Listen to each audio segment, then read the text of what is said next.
Yo YouTube, was geht ab? Willkommen zurück zu einem weiteren Video auf meinem Zweitkanal. Cheater sind momentan ein Riesenproblem in Warzone. Sie sind aber nicht das größte Problem. Das größte sind tatsächlich Leute, die Cheats erstellen und dann eben auch verkaufen, weil ohne diese Leute würde es keine Cheater geben. Und darum geht es heute in diesem Video. Wir reagieren heute nämlich auf Caps Locked. Auf den haben wir vor 2 Wochen schon mal reagiert, auf dieses Video hier vor ihm, was komplett viral gegangen ist. Das hat wirklich so gefühlt die ganze Warzone-Community gesehen. Und da hat er einen Cheater interviewt und der hat ihm so viele Insights gegeben, wie man cheatet, wie man nicht gebannt werden kann, wie man Shadowbans umgehen kann und Co. Und heute hat er das Gegenstück hochgeladen. Er hat den größten Cheat-Provider interviewt, also jemanden, der Cheats erstellt und verkauft. Das schauen wir uns heute an. Ich glaube, das könnte auf jeden Fall sehr, sehr interesting werden. Jetzt schon mal gerne, schnallt euch an, es wird ganz wild. Ich habe mich schon ein bisschen durchgeklickt. Und es ist crazy. Ich habe jetzt auch die Untertitel angemacht für die Leute, die Englisch nicht so gut verstehen. Es gibt nämlich sonst keine Untertitel. Dann werden automatisch deutsche Untertitel für die Leute erstellt, die es halt nicht direkt selbst übersetzen können. So, ich würde aber sagen, gerne noch ein Like auf dem Video und ein Abo auf dem Kanal da lassen. Let's get in. The most challenging part of doing this interview was trying to figure out a way to verify that the interview was real without naming the provider, which would put the video at risk to be taken down by Call of Duty. Sonst könnte man eben glauben, dass es ein Fake-Video ist, dass die Person, mit der er ein Interview macht, kein richtiger Cheat-Provider ist, sondern dass es ein Fake-Interview ist. Und so hat er versucht eben zu beweisen, dass es kein Fake ist. And I did it to protect myself. To prove the legitimacy of this interview, Ziebler simply added his Twitter to his website at the bottom and then tweeted from that Twitter that the interview with me is real. Those that need validation will easily be able to find the information. With all of that being said, let's hop right into the interview. So tell me a little bit about who you are and what you do. My username is Ziebler. I'm the sole developer and owner of the cheat provider. Most of my everyday life is spent researching, reverse engineering, developing cheats, and selling them. How long have you been creating cheats? Ich wollte gerade fragen, mich würde es wirklich interessieren, was so sein Werdegang war. Wie passiert sowas? Wie driftet man? Ist das Abdriften, wenn man in so eine Szene abdriftet? Ist schwierig. Also ich glaube auch, solche Leute verdienen unfassbar viel Geld.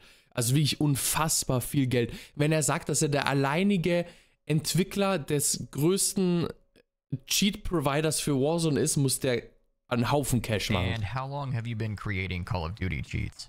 I've been involved in cheat development in general for more than 10 years. 10 Jahre I've schon. been developing cheats for Call of Duty for a few years. So why are cheats able to go undetected for so long? A lot of people think that Ricochet can simply buy undetected cheats and detect them, but it isn't that easy.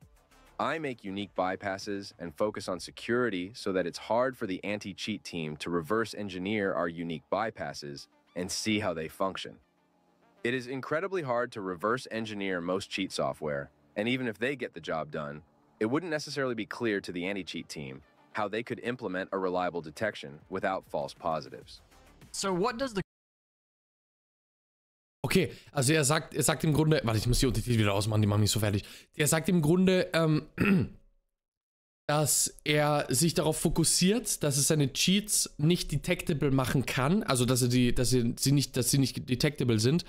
Und Activision trotzdem daran arbeitet, die zu dekrypten, aber sie es einfach nicht hinbekommen.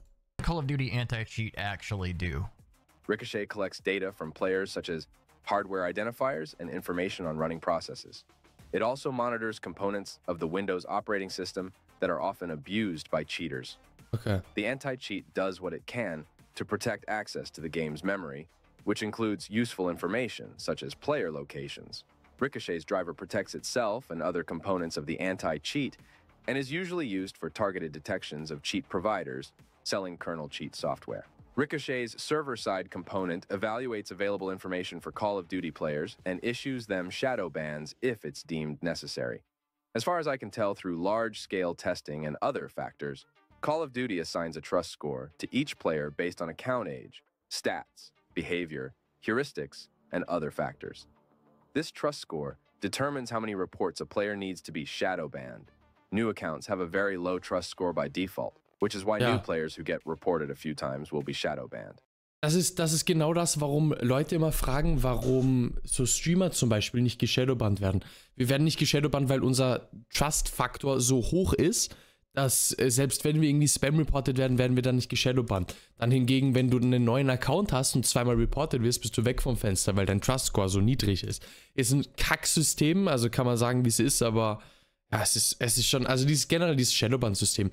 Und er hat gerade schon erwähnt, ich verstehe nicht ganz, also er hat gerade schon erwähnt, wie Ricochet, also das Anti-Cheat-System, was wir in Warzone haben, Cheats detekten kann. Also über Tasks, die in Windows die ganze Zeit offen sind, die abusbar sind, wovon Activision Bescheid weiß, die werden halt so ein bisschen beobachtet auf deinem PC, aber auch was Stats und sowas angeht. Ich verstehe nicht ganz, er meinte doch, es wird auch nach Stats gewertet. Ich verstehe nicht ganz, wie es möglich ist, dass ein Spieler mit einer SMG jede Runde 30 Kills machen kann und mit einer SMG auf 300 Meter nur Headshots trifft und dann nicht gebannt wird. Ich verstehe das nicht, das geht nicht in meinen Kopf rein. Das muss doch easy detectable sein, oder nicht? Is Ricochet anti-cheat as good as it should be or as good as it could be? Ricochet is an extremely bare anti-cheat. Ricochet does not include several critical generic detections for internal and external cheats.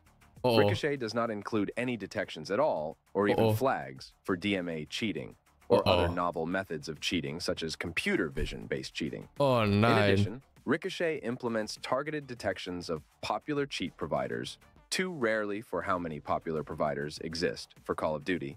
Er hat jetzt einfach zusammengefasst, dass Ricochet wirklich komplett für den Arsch ist. And Ricochet seems to have poor judgment about which providers to target. Finally, Ricochet does not focus enough on keeping known cheaters off their game. Their hardware bans are easy to get around. They don't hardware ban known cheaters until the cheater has been permanently banned 2 or more times for cheating. Ricochet seems far too focused.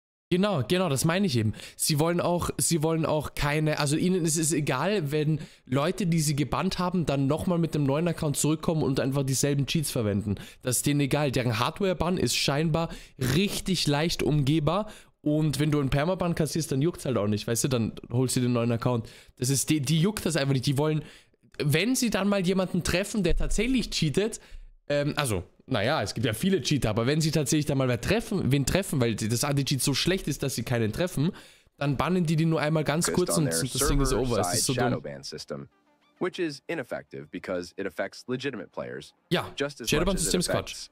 Closet cheaters and shadow bans remove after a few days for both closet cheaters and legitimate players. Okay. What is the cause? Geil, also sagt im Grunde, das Shadowban-System ist schlecht, weil es sowohl legitime Spieler als auch Cheater erwischt und dann werden sowohl legitime Spieler als auch Cheater einfach direkt entbannt nach dem Shadowban. Nice. Of the Ricochet anti-cheat coming up so short against detecting cheating. Ricochet seems to lack funding, talent, and freedom.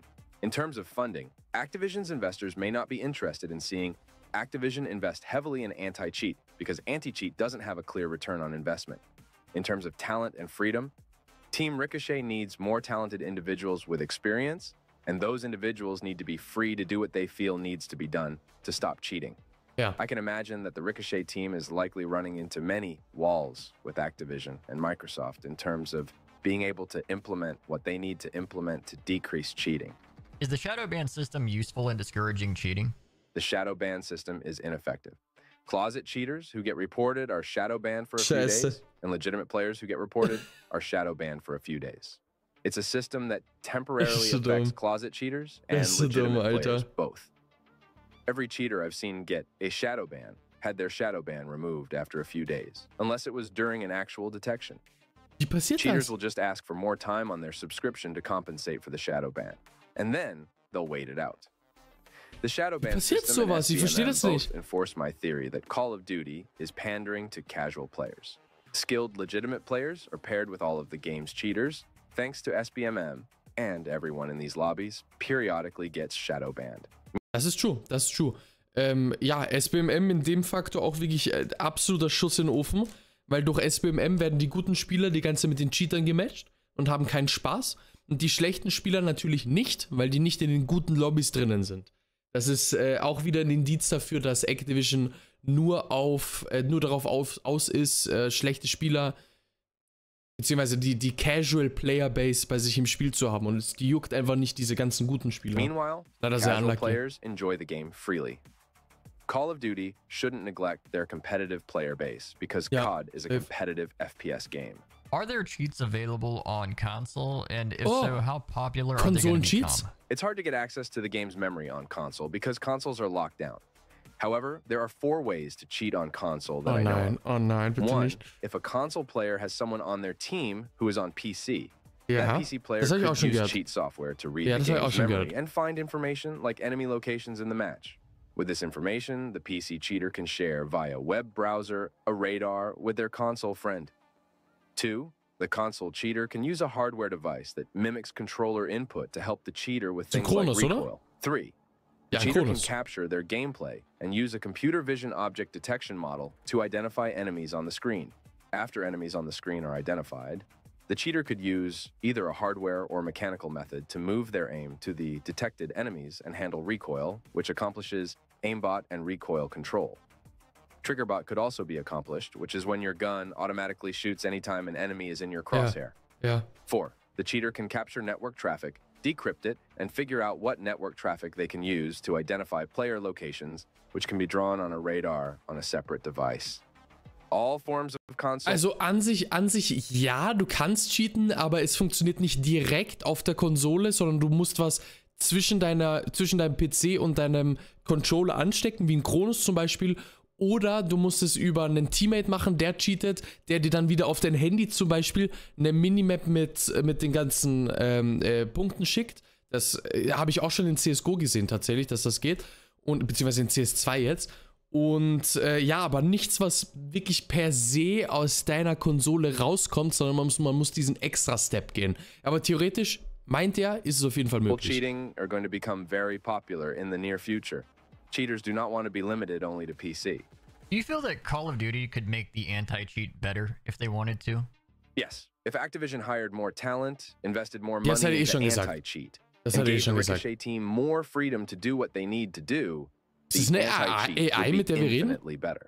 Activision and Weil Microsoft genau die Antwort hat er uns schon undoubtedly have gegeben. the resources necessary to make cheating a Ich glaube auch. non-issue Ich on Call of glaube Duty. auch. What do you feel that Call of Duty... Ich glaube auch, das ist legit ein Activision-Problem. Also die könnten es definitiv machen, aber er hat gerade schon gesagt, das ist nicht deren Priorität. Deren Priorität ist es, Geld zu machen.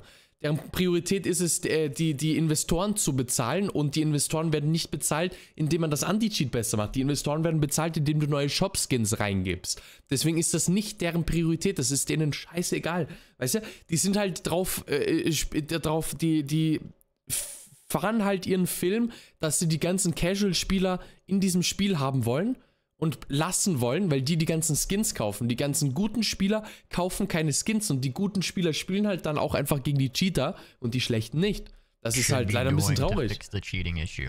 First, keep known cheaters off the game by using trusted computing. Safe. Modern motherboards have a trusted platform module chip. Call of Duty needs to force their player base to enable their TPM so they can use their player's TPM for identification. The TPM cannot be spoofed, so players would be identifiable at all times without the ability to change their IP or spoof hardware identifiers to get out of their hardware ban. Ricochet also needs to permanently hardware ban any known cheaters after the first off. Ich habe auch schon gesagt, es ist mir sowas von egal. Macht wirklich den most invasive Anti-Cheat aller Zeiten, macht es noch schlimmer als Valorant. In Valorant ist es so, du kannst teilweise irgendwelche Programme im Hintergrund nicht offen haben, weil du sonst einen Permaban kassierst. Mach doch einfach wirklich genau sowas. Du darfst nichts im Hintergrund offen haben, außer dein Discord, weißt du, damit du mit deinen Mates reden kannst, und dein Spotify meinetwegen. Aber sonst alles, was dein Computer und das Anti-Cheat nicht kennt, Permaban. Ist mir egal, weißt du, ist mir egal. Genau sowas sollen die machen. Sowas, was im Hintergrund die ganze Zeit komplett läuft. Du musst zuerst den Anti-Cheat starten, damit du überhaupt mal Warzone starten kannst, weißt du. Andersrum geht's nicht. Sowas muss es sein. Using the TPM instead of after 2 offenses, which is what they do now. Second, get rid of the shadow ban system. Ja, das ist sowieso Müll, Alter. Shadowban-System, Bruder, bitte. That lifts after a few days. Ricochet needs to allocate more server resources and even human resources to review the most flagged and reported players on the game while letting them play. The result of these deeper reviews should be a permanent ban and deep hardware ban if cheating is detected beyond a reasonable doubt. This will enable legitimate players to enjoy the game, while cheaters slowly get permanently removed from the Call of Duty experience. Third, implement more general internal and external cheat detections. Most modern anti-cheats detect many bypasses that work on Ricochet currently. Fourth, acquire a dedicated team for targeting cheat providers. They might currently be hiring third parties for targeted detections, but they need talent hired full-time on Team Ricochet to reverse engineer and detect the larger cheat providers. Ja, 100%. Also speakt halt auch einfach Facts. Should include the team logging, who is Ich verstehe aber auch nicht using the cheat. ganz, warum gibt der Activision gerade Tipps? Also der verdient doch seinen Unterhalt damit, oder? Warum sagt er denen gerade, was sie machen sollten? Macht für mich irgendwie, das ganze Interview ist ein bisschen so ein bisschen weird und so gezielte, einstudierte Antworten auch. Ja, ich weiß noch nicht. For a few weeks to ensure the ban wave affects all users of that cheat provider. Every cheater detected by targeted detections needs to be issued the deepest hardware ban possible after the first offense, including their TPM, but also additional hardware identifiers that aren't usually implemented for generic hardware bans. This would be clever, because even if a cheater replaces their TPM chip or motherboard and uses a spoofer, they would be surprised to still be hardware banned, because most spoofers will only spoof identifiers banned for generic hardware bans. By grabbing additional identifiers in special circumstances, Ricochet will be able to implement hardware bans that persist most spoofers and even hardware replacement. Imagine buying new hardware and buying a spoofer to evade a hardware ban only to be hardware banned again. Das wäre This would krass. make most cheaters give up. Ja, 100%. Das wäre insane. Fifth, implement several blocks and detections for DMA. DMA cheaters use hardware Was ist that DMA masks überhaupt? itself as a legitimate device, like a network card, for example. Ricochet needs to outright block unnecessary devices from being used while the game is running. This would mean that even if a hacker masked their DMA device perfectly as a legitimate device, it would still be blocked. Ricochet then needs to implement scans and detections to distinguish the remaining devices between DMA devices and legitimate devices. Cheaters use firmware to mask their DMA devices as legitimate, so this task can be done by targeting popular DMA firmware providers and implementing things like timing or latency checks for flagging. These implementations would not solve Das Gespräch DMA muss so cheating, geil sein für but Leute, would die sich assist wirklich Ricochet auskennen. in Also die detecting wissen, or wovon er blocking redet. Ich habe keine Ahnung, was das gerade ist. DMA firmware. So bis jetzt habe ich alles verstanden, aber so die letzten As 2 for Minuten, was computer gerade vision passiert? cheats, Deswegen kann ich auch nicht so viel to capture the screen drauf and handle reagieren gerade, input. weil irgendwie Additionally, the AI model has to run somewhere. Ricochet could look into detecting these 3 vectors as best they can. DMA and computer vision cheats are an impossible problem to fully solve. Ricochet would simply do their best to limit the problem. genau. So I see people Genau, Anti-Cheat, also du kannst Cheats niemals hundertprozentig ausradieren. Es geht nicht. Kein Spiel ist cheatfrei, aber du kannst es doch bitte wenigstens limitieren, wisst ihr? Also dieses Anti-Cheat, was wir jetzt momentan in Warzone haben, das ist halt nicht mal eine Limitierung, das ist gar nichts. Da existiert nichts, das ist ganz im Gegenteil sogar. Durch dieses Shadowban-System werden sogar legitime Spieler einfach gebannt, nicht nur Cheater. Wisst ihr, das ist halt... Keine Ahnung, es geht komplett in die falsche Richtung und es juckt auch niemanden. Das Spiel ist gestern 4 Jahre alt geworden. Warzone ist 4 Jahre alt geworden. Wir haben seit 4 Jahren keinen anständigen Anti-Cheat. Ich kann mich wirklich daran erinnern, wo announced wurde, dass wir jetzt, wir bekommen jetzt Ricochet, wir bekommen ein neues Anti-Cheat. Das wird komplett die Welt verändern. Nichts hat's gemacht. Es cheaten genauso viele Leute jetzt wie in Verdansk damals. Und in Verdansk hatten wir keinen Anti-Cheat. ask this question a lot. So unnötig. Does Call of Duty allow some providers to operate, and do some providers work with Activision? This is my Arbeiten Cheat-Provider mit Activision zusammen? favorite rumor. No. Nein. Activision and Ricochet Okay. do not collaborate with or enable cheaters at all. Some game companies do hire cheaters for anti-cheat efforts, which I think is smart, but I've never heard of Activision or Microsoft doing this. Das ist halt wirklich sehr, sehr smart, wenn du Cheat-Provider wirklich einfach dafür bezahlst und anheuerst, dass sie dein Anti-Cheat verbessern. Das ist geil dann. In these situations, a game company would hire a cheat developer to work on their anti-cheat team under the agreement that the cheater ceases all cheat development activity.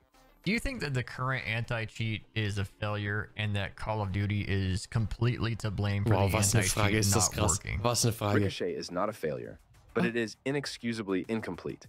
and Activision should issue the players an apology for the lack of resources being invested into anti-cheat.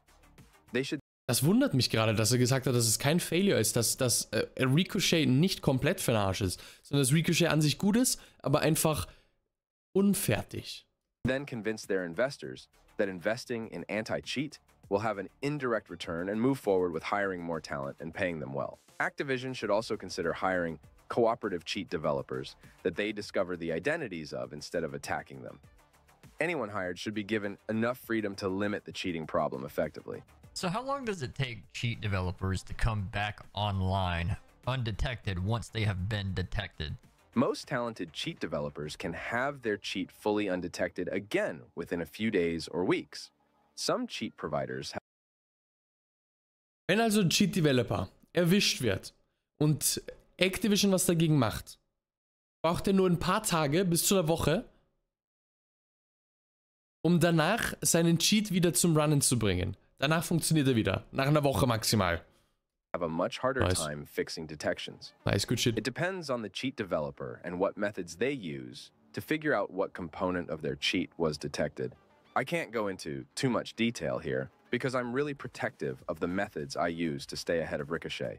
How can cheat providers have cheats ready for the new Call of Duty games before they are released? Das ist eine gute Frage. We develop our cheats during the game's early access beta usually. Early access. We have customers who pre-order the game for us and pass access to us. The engine, game, and security changes between each new Call of Duty title are similar enough that it's very easy to add support for a new game.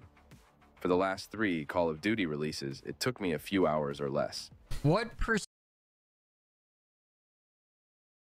Ein paar Stunden hat er gebraucht, um seine Cheats von einem Call of Duty zum anderen, zum neuen zu bringen. Wow. Percentage of PC players do you think are using cheats on Call of Duty?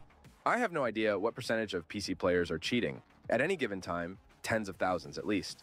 The game has more legitimate players than cheaters, obviously, but in a game of Warzone, for example, it only takes one cheater to ruin the competitive integrity for all 100 or more other players in the lobby. Now here's a question I know people want to know. Do you know if there's any high-profile content creators or streamers using Irgendwelche cheats? Streamer, die cheaten? I get asked this a lot, but the boring truth is that high-profile people do not tell me who they are. They buy my cheats using throwaway email addresses and pay with Bitcoin. I don't ask my customers for any personal information at all. Ich weiß, da würde jetzt auch kein Aiden bei ihm im Discord plötzlich reinkommen und schreiben, hey Leute, ich hätte gern den neuen Wallhack 6000. Gib mir den bitte. I do get asked by customers for my advice regarding cheating while streaming or cheating in tournaments, but I am never sure if the person asking me these questions is a high-profile creator or streamer. Ja, verständlich. Sometimes people ask me to make them a custom private cheat, but I explain to them that even high-profile cheaters just use publicly available cheats with good records. The custom private cheats for sale all over Discord, for example, are just scams. They are copy and pasted projects being marketed as private options for streamers. It's completely bogus. A truly unique bypass and cheat takes immense effort to make, and a quality cheat being used by thousands is safer than a crap cheat being used by one. Do you expect Call of Duty to actually improve their anti-cheat anytime soon? I don't think so. Anti-cheat is not profitable in a measurable way. Anti-cheat requires complete passion and dedication to stopping cheaters. Und das gibt's ja bei Activision nicht. Mit diesem Satz hier beenden wir ja auch die Reaction zu diesem Video. Schaut euch gern hier die letzten 7-8 Minuten von dem Video noch an. Das ist auf jeden Fall unten verlinkt in der Infobox. Lasst gerne, falls euch die Reaction gefallen hat. Tut mir leid, dass ich jetzt nicht so super viel dazu gesagt habe. Das ist halt sehr viel Info gleichzeitig. Ich habe versucht, immer mal wieder so ein bisschen was zusammenzufassen und meine Meinung dazu zu geben, aber wow, das ist, also es ist schockierend, es ist wirklich einfach schockierend, wenn dir jetzt wirklich so ein Cheat-Provider vor dir steht und dir sagt, hey, dieses Anti-Cheat-System, es ist da, es funktioniert an sich, aber es gibt zu viele Wege, um dieses Anti-Cheat-System einfach, wirklich super einfach zu umgehen und es ist einfach unvollständig und das Shadowban-System ist kacke, hat er so in Summe gesagt. So, das ist jetzt das zusammengefasst, was er uns da jetzt gesagt hat. Ey, lasst gerne aber auf dem Video noch ein Like da und ein Abo auf dem Kanal. Und wir sehen uns auf jeden Fall morgen wieder. Haut rein.